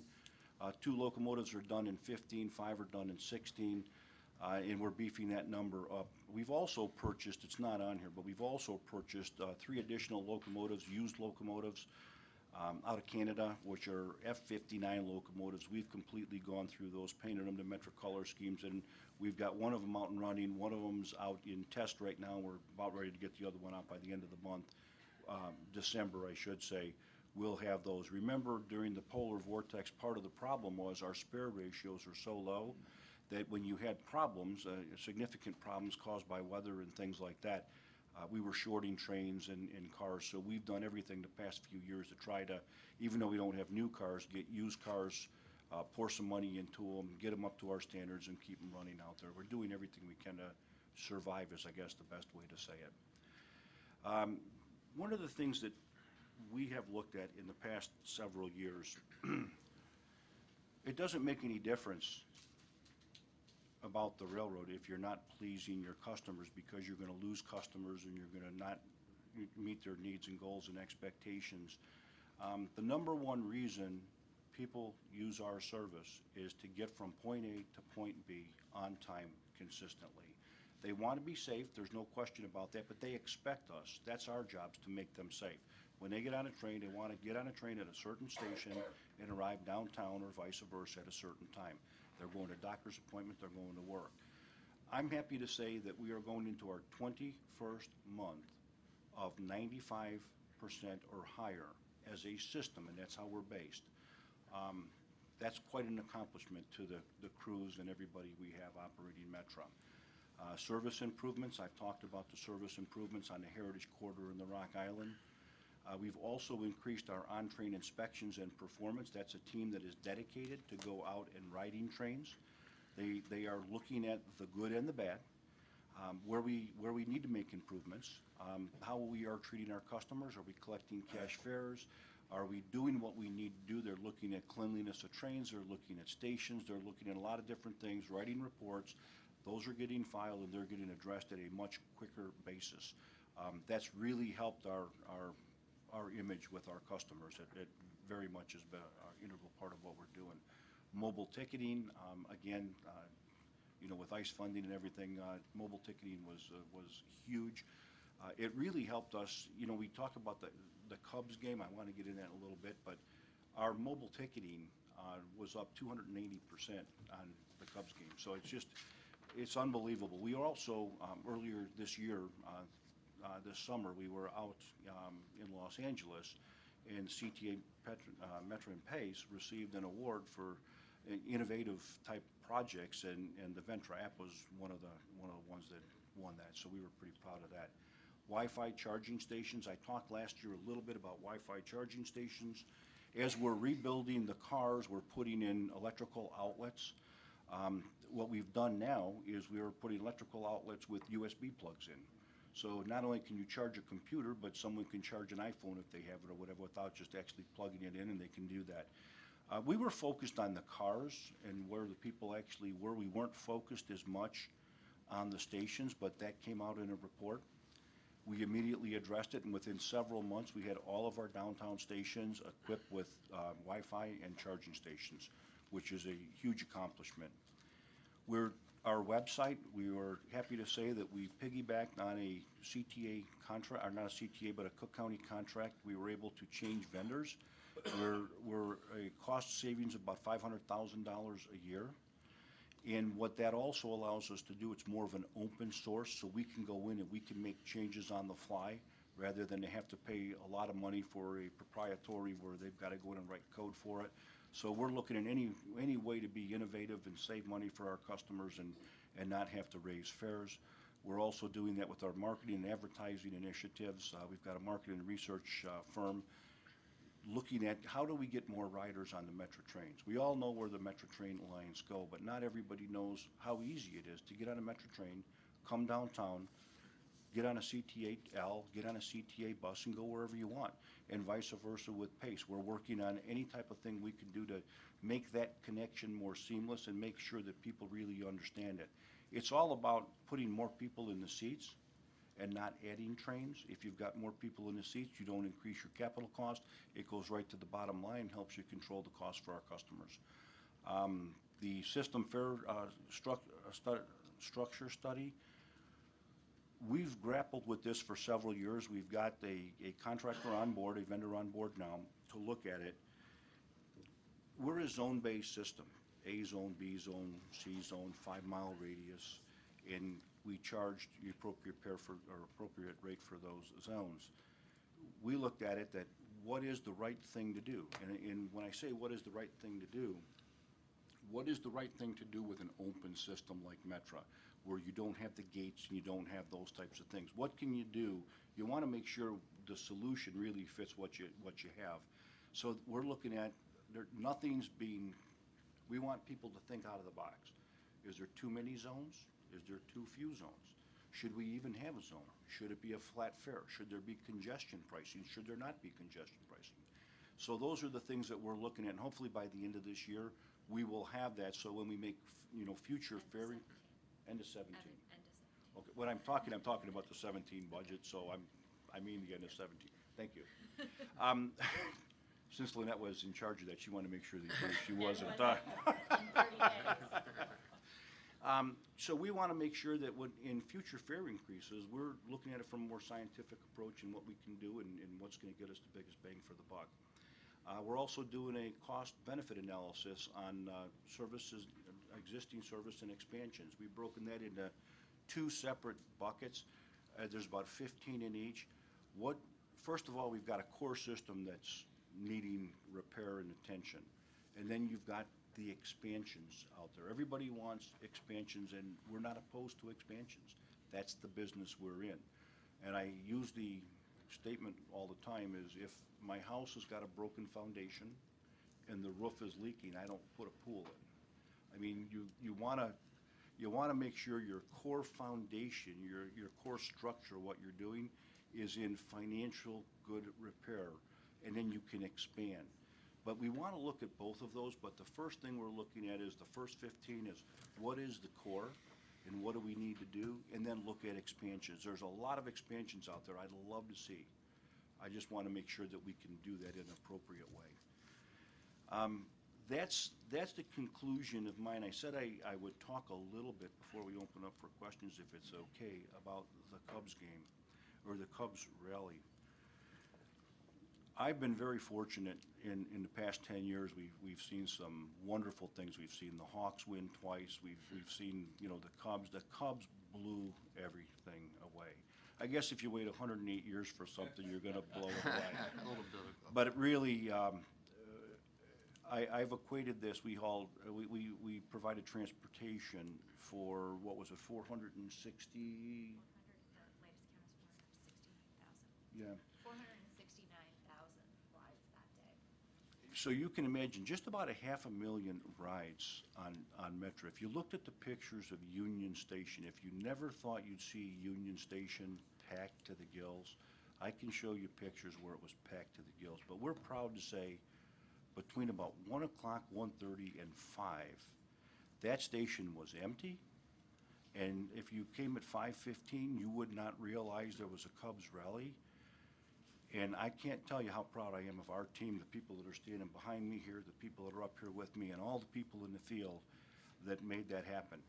We provided transportation for 469,000 people as we speak today, with no injuries, no problems, and we got them to the event safely and home safely. And part of our communications efforts that we had with our Twitter accounts and our social media that we've invested in this year, we were able to reach out and say, look, hey, the downtown stations are full. It's a great day. If you want to stay shopping, you want to stay at work, you want to go grab dinner, and many people did that. And pretty amazing. This was our World Series of transportation, and I think we won. So that concludes my presentation. I'll be more than happy to take any questions. Thank you very much, Don. You certainly were recognized for doing a great job. I think at the Cubs Day, that was incredible to handle that many people. Before we get into the actual questions of the budget, and you certainly gave us a very comprehensive overview of and answered a lot of our questions already, could you just brief us a little bit on what you heard at the public hearings that you held throughout the region as far as comments and so forth? Sure. Basically, we had 6 meetings, including downtown. We had them in each of the counties and that. We had 188 comments. We had 20 people that actually provided testimony. Most of the testimony was, you shouldn't raise my fares unless we have new cars or locomotives. I'm not seeing anything in my investment. And that's why when I stated earlier, there's not a single penny of our fare increase that's going towards operating. Every single penny is going towards capital side, whether it's rebuilding cars or locomotives. Sometimes you don't see those things. You don't see, a new motor that's put in a traction motor. You don't see that. But what it's doing is it's preventing delays. We're not happy about the turnout, to be quite honest with you. We'd love to see more customer interaction. But as I go through what I'm going to share with you in just a second, I think with the people's busy lives, our customers' busy lives, trying to get home, trying to take care of family issues, some people work a second job, whatever the case may be, they aren't coming to the public hearings. That's why the majority of our comments were made through Twitter, were made through, our e-alerts, different things like that. Let me share with you kind of what we did, because we recognized that a few years ago. What can we do to get more people, to provide public comment? This year alone, we had 65,000 alerts were sent out to the Metro on e-alerts. We had 53,000 copies of the print version that was sent out on the buy level. We had 34,000 Twitter followers that we shared the information with. We had 3,500 electronic versions of the special budget provision for that. We noticed 2,000 Facebook followers. We held public hearings and notified 100 media channels, meaning all of your major media connections. We didn't do that years ago, and we're doing all kinds of things. So I think more people are going towards the electronic, the media like that, or making a phone call. But I think Terry did say it. If we are raising the fares and we didn't get that many comments, I think most people realize we provide a good value, we're doing the right thing, and you're always going to get people, and I appreciate it, because some people aren't fully informed of what's going on as far as the detail. But we are investing in our system. We're investing in our system to make it better. We have better communication, better on-time performance. We're doing all that, and I think people really appreciated what we're doing. And Don, I think if that one graph you had that showed the fare increases over that period of time as compared to the CPI and what your peer group is doing is one you should show on all your web pages, because I think it just shows we need to raise our fares, and thank goodness you have for the last couple of years done that very thing. And in addition to just raising them, you're putting it toward capital, which is going to have a major benefit for everybody. So I think you've done the right thing, and I'm glad to hear you're reaching out as much as you are with the information that you're providing to the public. At this point in time, then, we'd like to get into questions that the board members may have. Yes, Director Lewis. Thank you, Don. And just have 3 questions. First, a comment. Again, I'm very appreciative and grateful for the Metro Electric trains that now have bathrooms. So I just want to make sure that much appreciated. First question is on the Wi-Fi. We talked about this last year. I know there was some initial testing from a client experience perspective. Where does that stand? I know you're going to try and go slowly, but in terms of getting that throughout the whole system, because I think from a customer experience perspective, a lot of millennials are working on the train, so didn't know where that stood, but that was my first question. Okay, well, I appreciate the question, and to answer the question, as I stated before, I think we talked a couple years ago about the Wi-Fi. The Wi-Fi, when we went out for the study, I don't have to go through all the history of it, but when we came back, it was going to be about $70 million for us to invest to put Wi-Fi on the train. So we did a pilot project. We started it off with, I believe it was 16, and we went out there to make sure that it would work, meaning we put receivers in trains and things. We expanded that this year and put another 50 on. What we're trying to do is reach out to certain vendors or certain people that can partner with us, much like the AEDs when you're partnering with a hospital like Northwestern University and things like that, to enable to do that on even more trains without a huge cost impact to the Metro riders. Because even though Wi-Fi is very important, when we talk to most of the customers, they're saying, we would rather have trains on time, don't raise our fares, we want this. I got my own plan. I mean, we're not like a long distance. If you're on the train, you're on the train for an hour and 20, 30 minutes, depending on how far you're going. So it's not as huge of a need as what one would think. It's nice, it's important, but is it important to make a $70 million investment when we got cars that are 63-year-olds and that? So we're going to continue to work in that direction. We're pretty proud of what we've done so far. We're going to continue to work in that direction, and if we can get partners to help us, that's what we're doing. Our media group and is working on that right now. Okay, appreciate it. My second question is we've talked at the board meeting about the impact of Uber and Lyft on demand. Just wondering from Metro's perspective, how has that impacted you? Is that something that, as you look at planning for the future, is going to be a major issue, minor issue? Just your feedback on that. I think it's going to be a major issue, and with us, I think it's going to be a major positive issue. If we embrace Uber and Lyft, they're here to stay. Let's face it, it's here to stay. You can't hide your head in the sand and say they're not going to be here. They're here. What our concerns have always been is the first mile, last mile.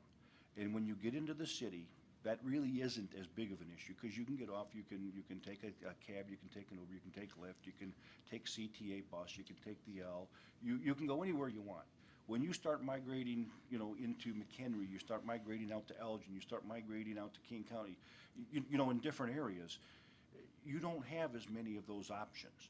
We can go and safely transport people from station to station to station to station, but in order to get to the work environment and things like that, they're going to play a real key, and we're working on right now how that's going to benefit us in what we can do in the future. So I'm looking at it as a positive experience. Some people may not, but I'm looking at it that could really help us in what our needs are. Okay, great. My final question is on MBE, WBE programs. Each year we try and expand those and make those a little bit more inclusive. Just wondered what Metro is doing in that regard, particularly since a lot of the spending for the transit agencies come from either Metro or from the CTA. Okay, what we have done this year, and Lynette was gracious enough to pull this up for me. I can forward this chart to you also. We've got a total of about, in the women category, about 16.3 million. I'm sorry, 25.2 million in the male category for a total of 41.5 million. Total DBEs right now is 295. We are actually growing that program immensely. We've got a person right now, we just combined our EEO and our OBDCR departments, and it's headed by Janice Thomas, and she is just absolutely phenomenal at reaching out and trying to make sure that we've got people that can participate in all of our contracts in a level playing field in that. So we're doing great. If you want specific numbers, I'd be more than happy to forward them to you. Or even set a meeting up to come over and we could talk and meet with Janice. I'd like that. I'll follow up with you after that. Absolutely. We would love to have you. Thank you, Don. Other questions or comments? Director Hobson. Yes, thank you. One, I'd like to compliment not only Metro, but all of the service boards on the Cubs' performance. Chicago performed outstandingly, all of Chicago, not only in terms of transit, but in terms of baseball, so that was really terrific. Also like to compliment you on dealing with the fare increases and allocating that to capital. The state's not helping us out. We've got to figure out a way to help ourselves out, and as opposed to just continually going around saying, we need money, you're doing something about it, you're picking yourself up by your bootstraps and being self-reliant, and I very much applaud that. The third thing is I was really pleased to see your customer focus slide. That's terrific. Anybody's got to make sure that they're serving their customers' needs. And on that, your on-time performance has been fantastic, and I compliment you on that. But your on-time performance is related to railway industry standards. My wife gets on a train. She's not familiar with railway industry standards. Have you done any sort of customer focus groups or customer surveys to understand what customers consider on-time performance is? We know with the railroad it's plus or minus 6 minutes, but is that what the customers think is on time? We can definitely include that in some of our focus groups and reaching out and that. But one thing I want to share with you is in the railroad industry, and the reason they have that variance, if I pull up to a station and today I've got an ADA customer that needs to get on, I'm taking an extra 2 or 3 minutes to load that person. If I built the schedules for all of those scenarios, I would be, because I can't leave a station ahead of schedule. So I would be waiting at many stations, just waiting there because I built that in the schedule. So when you're talking about the intermediate stations, we really focus on, we look at those and we make schedule adjustments because we have GPS on all of our trains and we're looking at that. But we have to look at trends and trending. You don't want to, the worst thing in the world is to have 1,000 people on a train and having them sit at an intermediate station because you built in special time for that. That's why there's that little bit of a variance in there. So what we try to do is make sure we're hitting the downtown because the preponderance of our people are going downtown. But we don't want to be way off at the intermediate stations. That's why when we build schedules, we look at what is that train consistently doing at that schedule. You could have a lot of different things. Sometimes you get customers that show up, they're going to ride Amtrak, they got 5 bags with them, and they're trying to get the bags on the train. You've got people that show up and they've got the, what I call Cadillac strollers. I mean, they're as big as a house or as big as a VW, you know, and you got to try to fold it all down and help people get on and things like that. So you kind of want to keep that into consideration and still be able to deliver to the customer the majority of the customers at the end game there. So we do take the intermediate stations into consideration, and I can assure you, if I asked anybody, what does on-time performance mean to you? Well, if the station, you're supposed to be there at 6:32, you should be there at 6:32. I get that. I understand it, but maybe we should do maybe a better job of explaining why some of those variances are in the rail industry. Yeah, we had discussed this a couple months ago, and we didn't have, the answers, so I'm glad that you're here today to explain some of that. Yeah, we don't know what, and again, the on-time performance I know is related to industry standards, but my question was, do you have any understanding of what your customers think? And so I would certainly encourage you to include that so we have a data point. Maybe they think ±6 is okay, or maybe the customers think, hey, it's got to be 6:32 ±10 seconds. Well, that may not be achievable, but at least we know what the goal is at that point in time. And my final question is in the budget report that I received. It has a line in here and it says Metra's operating expenses are expected to increase by 4.5% in 2017 due to an increase in consumption. And I wasn't sure what that meant. I didn't know if that meant, hey, we're running additional lines. I wasn't quite clear what that meant. I believe what you're referring to is an increase in the fuel line. Is that correct? I don't know. It's on page 22, and it just says an increase in consumption. I believe that is fuel, and what that is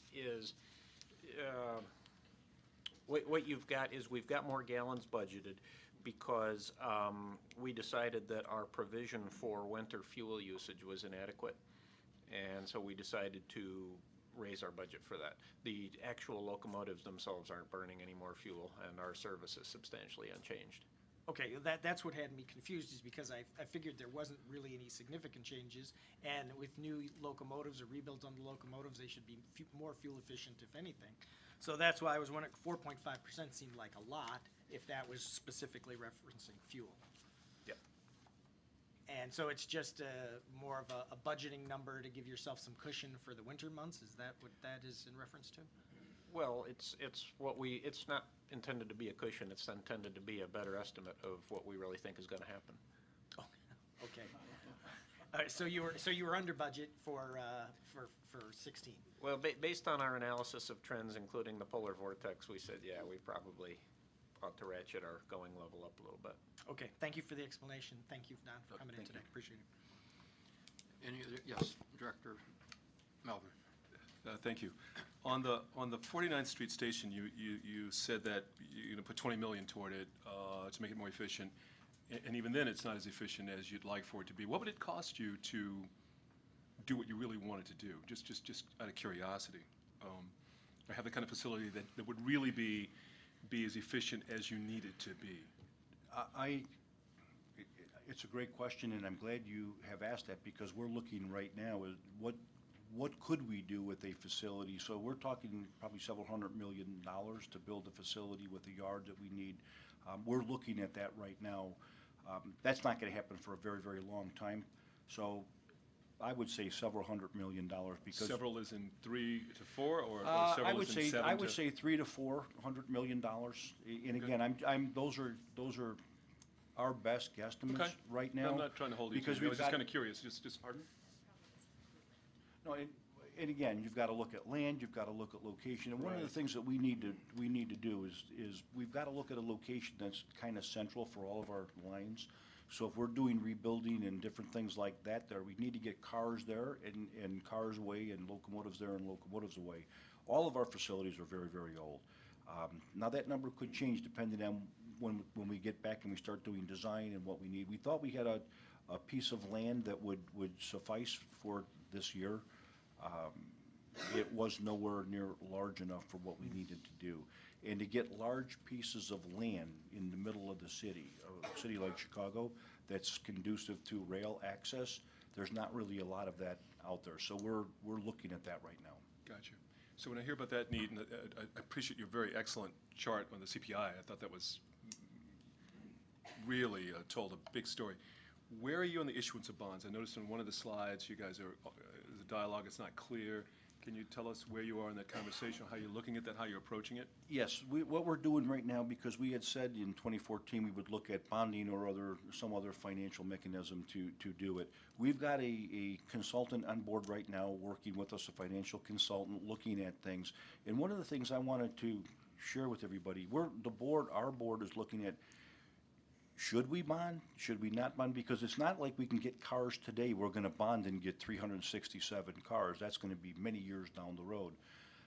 Or should we look at some other type of long-term strategic financing other than bonding? And some of those options might be pretty good. And the reason I say that, if you buy 367 new cars in a very short period of time, it's just like your house when you buy a new house in 15 years. You got a washer, dryer, refrigerator. Everybody needs to get it fixed at the same time, right? That's why it's critical to have long-term financing, stable financing. So every year you can plan what you're going to do and how you're going to do it. That's still up in the air right now. Bonding may be the way to go. It may not be in the future. So that's one of the things the financial planner and consultant's going to help us with. That sounds like you guys are being really thoughtful about it, and we appreciate that. Thank you. Thank you. Other questions? Director Colson. Yeah, I also admire you for raising fares for capital instead of borrowing, and I think most of your customers understand that was a smart thing to do. I think you ought to come up with a wish list if you don't already have one, because for both the federal government and the state government, if they're going to be capital projects. And I agree with the chairman that legislators and congressmen need to know what specifically is going to come back to their district or what their districts need. And you probably already have that. We do, and I'd be more than happy to give it to you. Well, I'd like to see it if it's a public document, because a lot of us talk to legislators and congressmen all the time. And then let me ask a local question that I get asked about a lot. You talked about an expansion and increasing ridership. Is there ever going to be any hope for weekend service to Antioch? Is that a labor cost issue? Is it a CN issue? Or It's actually both. It's actually both because the CN controls that. They run a lot of freight trains out there. One of the issues we had early on with the CN when we put the additional service up there, we wanted more trains. We weren't able to get the more trains. We can only run, believe this or not, 21 and a half trains on the line. Now, when you say how do you run half of a train, it doesn't go down the whole line. And that last train at night, it'll come back into Chicago and transfer over at Grays Lake and then come down our Milwaukee North line. So it's the answer to that is both. okay, I think it would be well received if you could ever pull that off. Oh, absolutely. There's many places we'd like to do things, but again, I don't want to oversell something. I want to make sure that, again, when you're operating a train and you don't have the ridership that it takes to sustain the train, it's just another, it's something else that you've got to fund out of a system that isn't properly funded to begin with. Director Fraga. Don, want to compliment you on the way you run the railroad. Thank you. Some of the comments that I've heard from the corridor is that people don't mind the increase in fares as long as it's being spent to upgrade the system. And the things that they're concerned with is comfortable, no hassle, on time, clean, and dependable. and on time being the biggest thing. So I just wanted to pass this on to you, and I think that you're doing a hell of a good job. Thank Well, I you. appreciate it. Myself and the team that I represent, we're very happy, and we're going to continue to do that. Any other questions or comments? Yes, Director Melvin. Just as a part of a conversation, you mentioned that there was a cancel order and you were able to take advantage of a situation here. Can you talk a little bit about that? Sure. When VRE, Virginia Rail Express, had an order of cars that are just like ours or very, very close to ours, being built at the same shop in Rochelle, the Nippon Sharyo bi-level type cars. They had an option to purchase 21 more cars from Nippon Sharyo. They didn't need those cars at this time, so rather than an option going to waste, what we did is we worked with VRE, Doug Allen, who's the CEO, and myself. We've known each other pretty well. We negotiated a deal where we would take over their option. So we've got that all worked out with VRE already. Now we're working with Nippon Sharyo on what it's going to take for us to get those cars delivered and things. We'd like to get them delivered sooner than they can deliver them from what they're saying so far, but we didn't want that option to go away. We didn't want to not be able to exercise that option. And what's the advantage there for?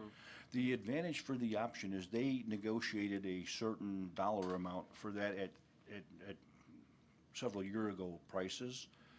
We can capitalize on that. Now, one of the things part of the negotiation is we have some minor changes we have to make, so we've got to negotiate the differences in those. Well, thank you. Thank you. Any other questions? Don, what is the status of your union contracts? The status of our union contracts are all settled with the exception of one. I don't want to name them, but we negotiated pretty hard this last few years. Several of the contracts went to mediation, federal mediation. We were able to work through those issues, and we've got one union out of the 17 that we negotiate with that's out there, and I can't really say any more than that. We've got one outstanding. That's not throughout the system. Okay. And then I guess the same question I asked the other director. What is the biggest challenge you see this budget creating for you to be able to achieve it and maintain it? I really don't see a problem with this budget. I think we went through the budget very comprehensively, and I think we're going to be able to hit all the targets. My biggest challenge, or our biggest challenge, and I don't think it's any different for any of the service boards, is just funding and making sure we can do what we need to do. Because I want to be real clear. Even all the good work that we're doing, we're on the ragged edge. The ragged edge. We've got equipment that should be replaced. We got equipment that should be, we need to do a lot of things, state of good repair type stuff. So what we're doing is we're just fixing this much of it. We've got bridges that are 100 years old. We've got cars that are 63, 64 years old. You don't do that in the transportation industry. So that's our challenge, is to get us into a state of good repair so we can deliver the service consistently that the public, our customers, our legislators want us to do. Good answer. Well, and thank you for providing information on your reserve fund, how you would handle that issue. I think that's been addressed by you and quite well. Any other questions? Yes, Chairman Dillard. So when you get the VRE cars, where are you thinking of putting them? Look at that. We're gonna migrate those cars everywhere, but some of the oldest cars in our fleet are on the BN, so we need to look at moving things around there. So we will, again, 21 cars out of 1,000 cars that we operate every single day is not going to make much of a difference, but the way I look at it, one brick in the wall, pretty soon in a road, you got a good road. It's amazing how people clamor towards the cars where you put the new seats, which I like, actually. I like those new seats. Doesn't bother me to ride backwards every now and then. They're great seats, great additions. What percentage, Don, of the folks on Metra use the mobile app? Your riders?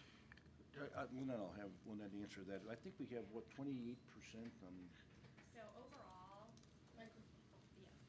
So overall, we're looking at about 30% of the ticket sales. These are October numbers because it grows each month. So if you look at from January to October, it's about 23%.